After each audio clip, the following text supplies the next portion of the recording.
Hello everyone and welcome to Vlinkoz channel. In today's video I will guide you through fixing audio popping or crackling issues in Windows 11. And now let's get started.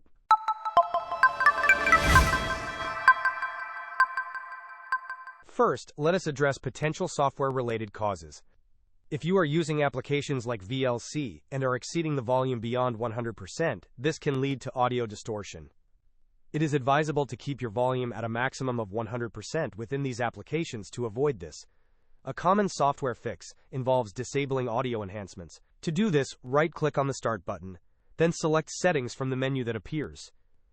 Navigate to the System tab, and within that, select Sound. Now, choose your current audio device. Scroll down the options and change audio enhancements to off. Another crucial step is to ensure your audio drivers are up to date. To do this, search for Device Manager in the Windows search bar and open the application. Expand the section labeled Audio Inputs and Outputs. Right-click on your current audio device and select the option to update drivers. Hope this was helpful. Don't forget to like and subscribe if you enjoyed.